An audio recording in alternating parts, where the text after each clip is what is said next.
Voyons aujourd'hui, après avoir vu l'intelligence, la volonté et puis l'irascible, bon, on va observer le même phénomène, mais à la dernière partie, l'ordre sensible, qu'on appelle le concupiscible. Hein. Tout l'ordre inférieur va être lui aussi, bien sûr, de nos facultés, va être envers nos facultés, dans nos réactions envers les biens sensibles et corporels, bien, va être troublé. Concupiscible, c'est ce qui devait nous aider à tempérer et à user de tous ces biens sensibles dans l'ordre. Et donc la finalité de nos sens était bien ultimement de bien user de ces choses-là et se devait contribuer à nous unir à Dieu. On devait facilement, en usant des créatures, servir à louer le Créateur. Les créateurs sensibles ne devaient pas être un écran. Et ultimement, même l'ordre sensible devait servir à être offert, à être immolé, devait être comme un cadeau qu'on nous fait et qu'on rend à Dieu. Immolé en sacrifice, alors pas sacrifice sanglant s'il n'y avait pas eu de péché, mais en tout cas en sacrifice, on dirait, en don de biens qui est symbolique d'échange et d'amitié envers la créature et son créateur, pour tous les bienfaits que le Créateur nous a donnés. Saint Paul le dit, je vous exhorte à offrir vos corps, c'est-à-dire tout l'ordre sensible, comme un sacrifice vivant, saint et agréable à Dieu. Et ainsi, nos yeux devaient voir, en voyant la création, devaient voir l'harmonie de la création et donc voir la beauté du Créateur. Nos oreilles, en entendant, là aussi, l'ordre sensible,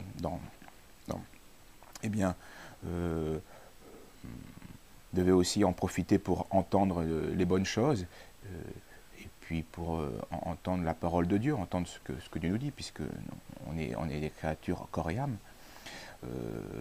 La langue devait servir à être utile au prochain, à dire le vrai, et puis aussi à louer Dieu, ultimement.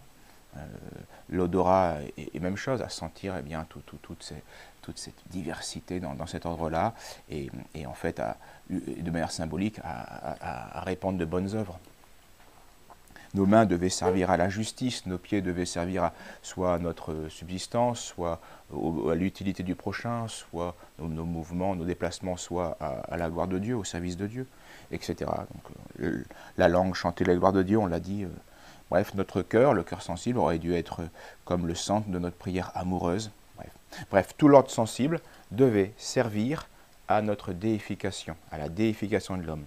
Et le péché, bien sûr, a chamboulé cette harmonie, cet ordre. Donc l'âme, s'étant détournée de Dieu, ses sens et ses facultés ont été comme déviés de leur finalité. Elle a toujours cette finalité, mais plus avec cette facilité. Et cet homme dénaturé, l'Écriture, le Nouveau Testament, le nomme l'homme, le vieil homme, qu'il faut faire mourir pour laisser le nouvel homme renaître. C'est le sens de cette expression. Le vieil homme, celui dont les sens ne sont plus, sont dégénérés, et que l'homme nouveau a tous ses sens. Mais faut-il encore les éduquer, les réorienter? Donc au lieu de fournir à l'esprit une matière à la contemplation, c'était ça le but de tout leur sensible, les sens vont fournir des prétextes à une multitude de pensées vaines, vont nous disperser, vont nous distraire, comme au sens pascalien. Donc au lieu de nous aider à accomplir la volonté de Dieu, et c'était la facilité, quand on voit que des belles choses, quand on voit les dons de Dieu, ça nous facilite la louange, la gratitude, l'observance de ses commandements. Donc voilà. Mais au lieu de faire cela, l'homme déchu va se mettre au service, l'homme sensible on pourrait dire, va se mettre au service de ses désirs charnels pour entretenir ses passions déréglées, pour nourrir ses passions déréglées, pour nourrir sa malice. Donc l'âme usera non pas de sa main pour rendre service, mais pour tuer le prochain. Il usera de ses organes sexuels non pas pour répandre la race humaine et se donner à son épouse, mais bien pour l'adultère ou le libertinage. L'homme usera de sa langue non pas pour louer Dieu ou pour éclairer le prochain ou pour le conseiller, mais pour le maudire Dieu ou pour injurier le prochain. Et l'homme usera de son estomac, non pas pour aider l'esprit à vivre, parce qu'on est corps et âme, mais pour appesantir l'esprit. Et Saint Jean, notre Seigneur dans Saint Jean a cette parole très profonde, bien sûr. En vérité, je vous le dis, quiconque se livre au péché est esclave du péché. Et c'est vrai de tout péché, mais particulièrement c'est sensible dans les péchés sensibles. L'homme avait été créé libre, bon, à l'image de Dieu, capable donc de se déterminer par lui-même, avec la grâce de Dieu, par un choix, en tout cas méritoire, personnel, vers justement sa béatitude, vers Dieu.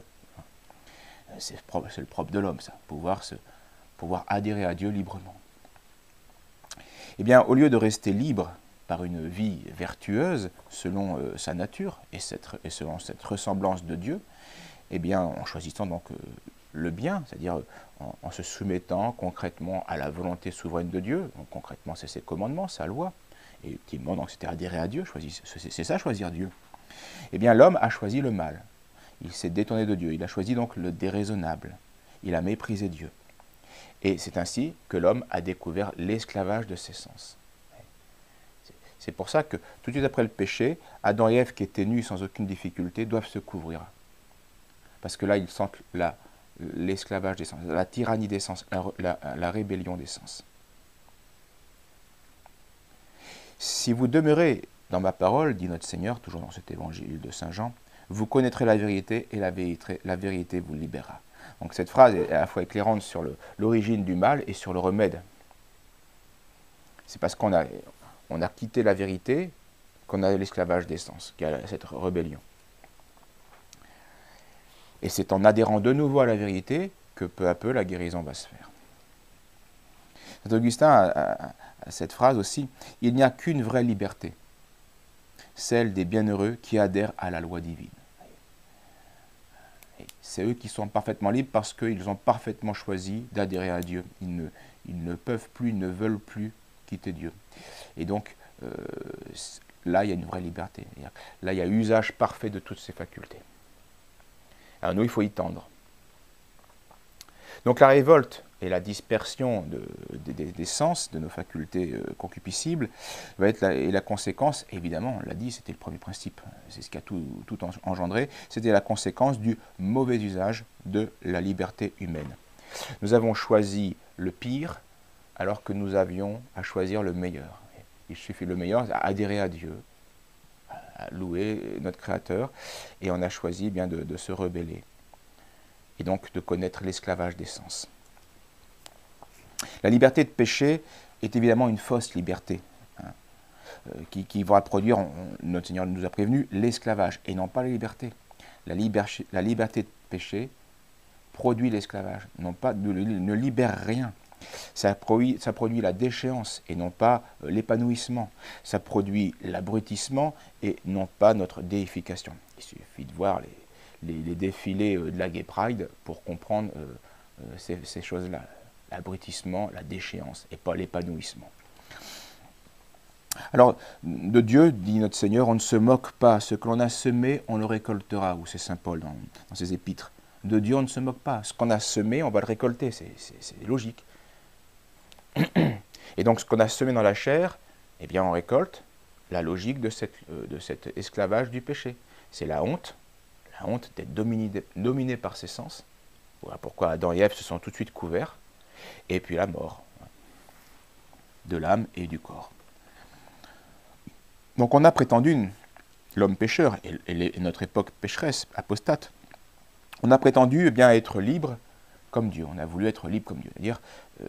C'est-à-dire en se détournant de lui, parce qu'on s'est dit on peut être libre sans vous. On va se faire Dieu. Alors on s'est fait Dieu, c'est-à-dire on s'est déclaré, l'homme pécheur et l'époque révolutionnaire, s'est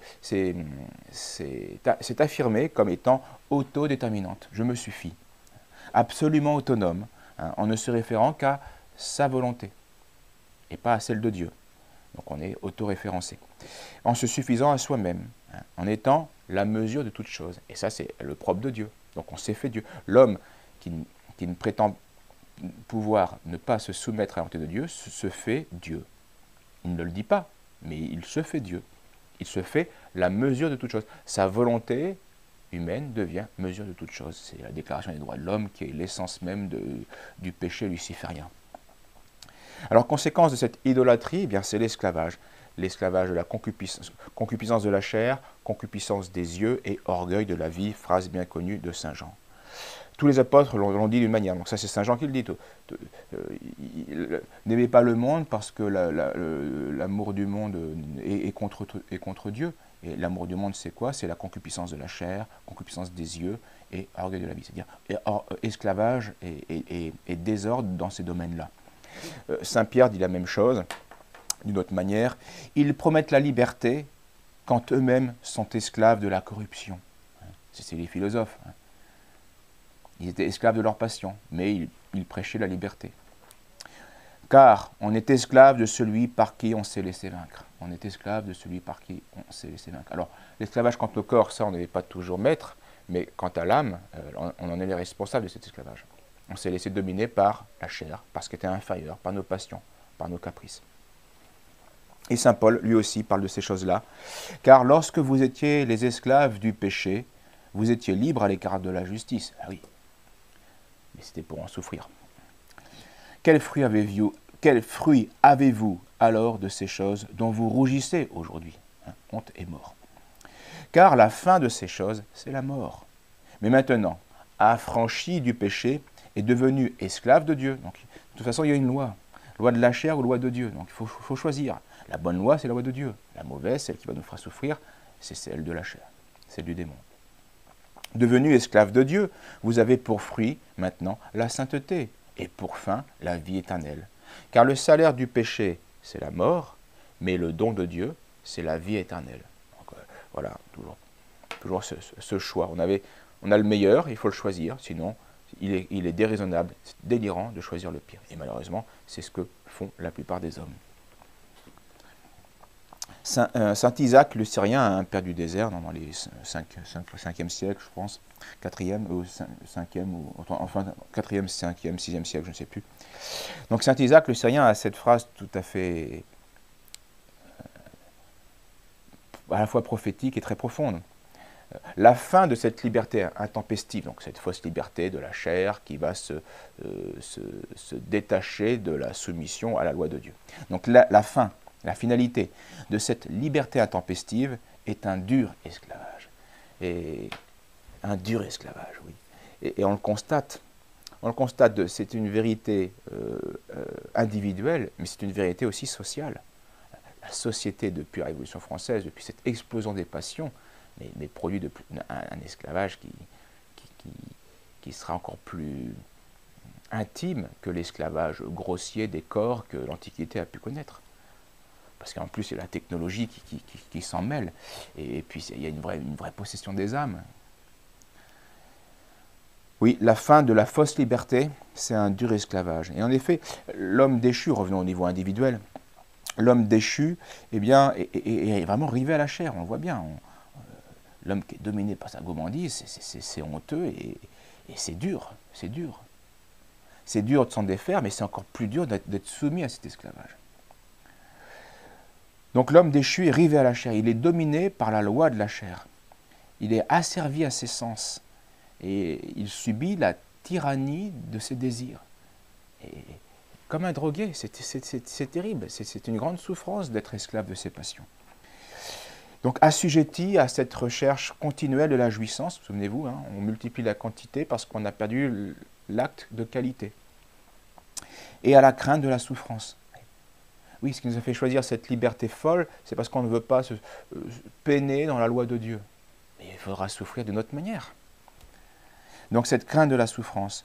Et donc on devient au final serviteur des vices. Voilà. Bref, esclave de nos passions désorientées. Et ce qu'il va falloir maintenant approfondir la prochaine fois, et là ça nous prendra beaucoup plus de temps, eh bien c'est approfondir ces vices qui nous tyrannisent, ce qu'on appelle donc les passions, et qui sont proprement nos maladies spirituelles. Voilà, à la prochaine fois. Merci.